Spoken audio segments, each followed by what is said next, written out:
Hello, everyone. I'm joined today by Dr. Jessica Larsen, a clinical psychologist who will be speaking a little bit about the psychological impacts that COVID-19 has created and is leaving in its wake. Dr. Larsen, thank you so much for joining me today. I really appreciate it. Absolutely. Thank you for having me. So I am very curious to hear from you about, given your experience working with people who've experienced trauma, both military veterans and civilians, how is it that a hospital stay, something that's intended to help someone get better, could actually be a traumatic experience? Sure. Well, that's a great question. So when we think about trauma, we think about situations or life events where someone experiences a life-threatening event, right? So you're concerned that your life or someone that you love or care about, that their life is about to end. So someone going into the hospital very ill with COVID or another illness could experience a trauma in that they're concerned that for their well-being, for their life. What's particularly frightening about the way in which patients are experiencing COVID-19 is this quarantine aspect, right? They aren't next to their loved ones. They don't have them with them as they're undergoing these procedures. And how do you think those factors play into the larger picture of potentially experiencing trauma from COVID-19? Sure. So social support or peer support, support from loved ones, is what we think of as a protective factor against trauma.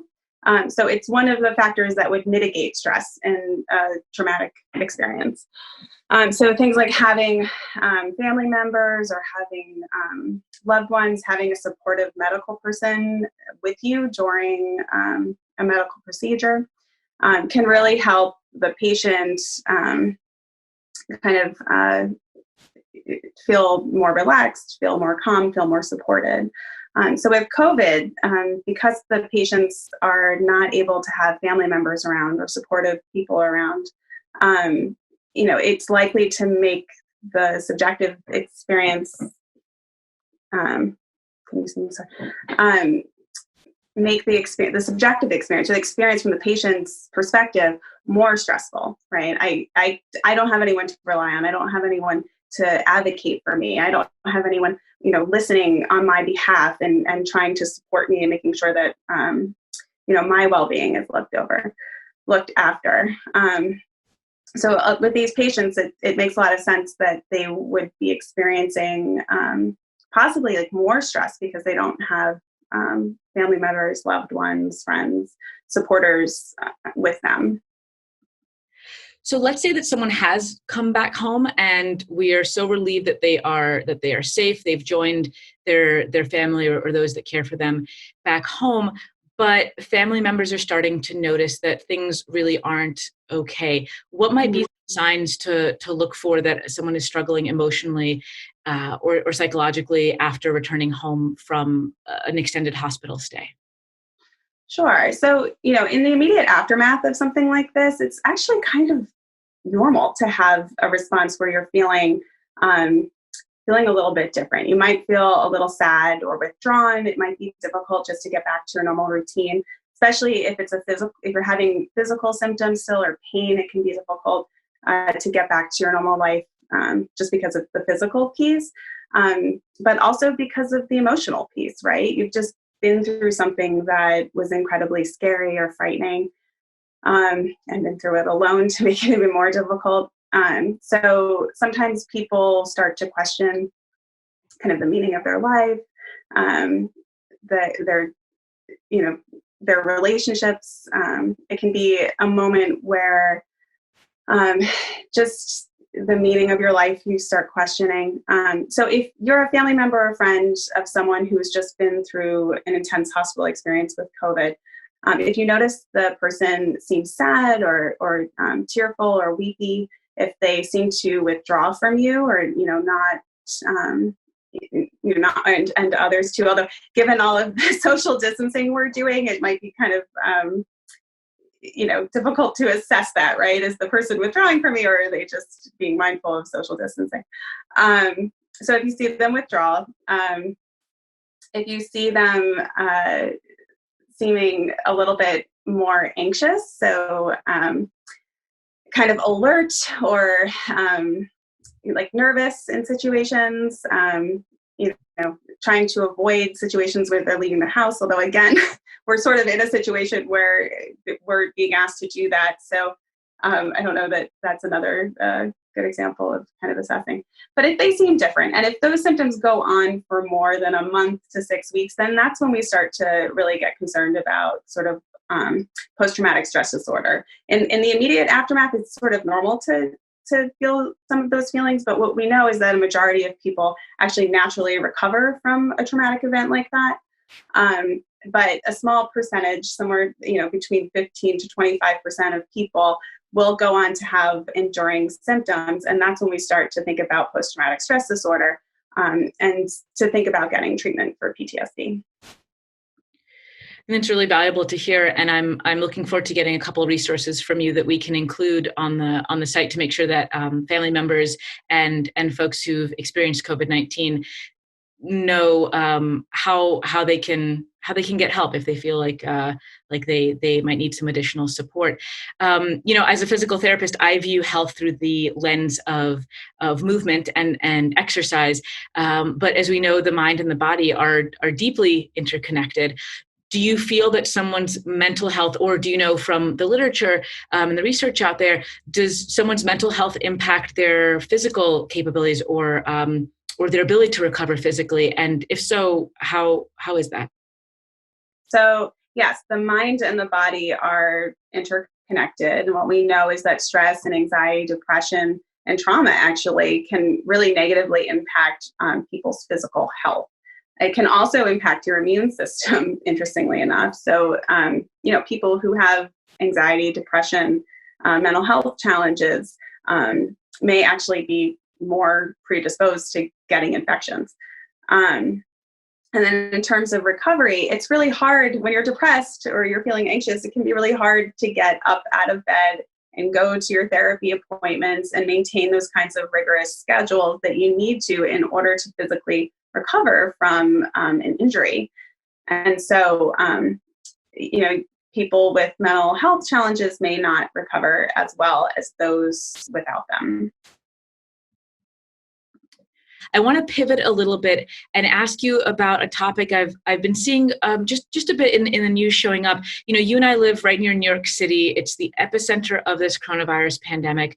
Many of us are close to those working on the front lines, and this virus impacts you whether you are old or young, weak or strong. There really doesn't seem to be any specific demographic that is untouched. For those who have survived, and they may have lost close friends, especially if they were all interacting socially before everything kind of came crashing down. They may be experiencing, I think what I've been seeing is survivor guilt, but I've only sort of heard that often in like a military context and or in a combat. And I was hoping you could shed a little bit of light on what that is or how that might actually apply to this situation that we're going through right now. Sure. Well, survivor guilt, as it was sort of initially researched, was basically in combat veterans when groups of soldiers were working together and there would be an incident and one or a few of the soldiers would unfortunately pass away. Those who remained would feel a real sense of sadness and guilt related to the fact that they survived while their comrades did not. So it does make a lot of sense, this idea of survivor guilt or guilt because you survived and a person that you care deeply about did not, would apply in this situation, especially when we see that this virus tends to spread amongst groups of people who have close contact, right? So family members or groups of people that sing together, right? We saw the chorus or the choral group that unfortunately were affected by this as well. So if you're in a close group of friends or family members and you see the spread of this illness, it would make a lot of sense that the folks who survived the infection would feel a tremendous sense of guilt, having recovered and lived if their loved ones did not. So certainly that would be, a real opportunity for some therapy. If you find yourself feeling um, survivor guilt, or even just we're seeing a tremendous amount of loss going on right now too. Even if you're not feeling guilty from it, if it's, a loved one passes away from COVID, there's a tremendous amount of sadness and loss going on in our communities as well. And so it's a great opportunity to reach out and get some therapy for it, talk to someone about the feelings that you're having. You're not alone. This is survivor guilt is certainly a very common experience for people to feel when they've experienced a loss like this. And I really encourage people to talk to a licensed psychotherapist. So that was really, as a follow-up to that, if someone is recognizing they're struggling and they do want to seek out some additional support, where would they start? How would they know what type of therapy or therapist is the right person for them, or is the right type of therapy? Sure. So, there are a lot of really great therapists all throughout our area. You want to make sure that you're going to someone who has a license. So within the mental health field, there are psychologists, licensed clinical social workers, licensed professional counselors, licensed marriage and family therapists, all have graduate level training and are licensed in the state, which means that they have a board overseeing the work that they're doing to make sure that they're practicing ethically. So you want to make sure, first of all and foremost, that you see a licensed person. And then secondly, depending on the issue that you're going for. So today we've sort of talked about post-traumatic stress disorder, or like kind of post-traumatic stress symptoms. We've also talked a bit about depression and then anxiety. So you can see a specialized therapist for each of those issues. If you're worried that a loved one or if you yourself feels that you might have post-traumatic stress disorder, you'd want to see someone who, if you can find them, specializes in an evidence-based treatment for PTSD. So the two major ones are prolonged exposure, or PE, or CPT, which is cognitive processing therapy. You can go to there's websites for either one of those. The VA actually has done extensive research in both of those treatment modalities, and they've proven to be effective for people who have PTSD. So I'd really encourage folks to reach out to therapists that are trained in these evidence-based approaches, because you want to kind of get the most bang for your buck. If you are suffering with PTSD, there's no reason to keep suffering when you can go and get a treatment that's effective for it, and effective in a few months rather than a few years. As far as depression or bereavement, anxiety, really seeing someone, cognitive behavioral therapy is a general approach that many therapists practice. It has a lot of evidence behind it for both depression and anxiety, and also for bereavement and loss. So I'd encourage whoever you see to have some training in CBT. That's exceptionally helpful to shed some light on what are the most the best practices, and like you said, kind of the best bang for your buck right now when there may not be a lot of time or a lot of bucks. And for folks, if therapy sometimes is out of reach for people, either their insurance policies don't cover it, or they can't find a provider in their area if they live in more rural areas. There are some really great free resources out there that the VA has created. There's a PTSD coach app that you can get on the App Store. You can download it, it's free. And it gives you sort of some exercises to go through. You can put a journal in there. The VA does not collect any of this information, but it's something that you can use yourself and keep the data on your phone. And then there's a mindfulness coach that they've also created, and that's really good for anxiety.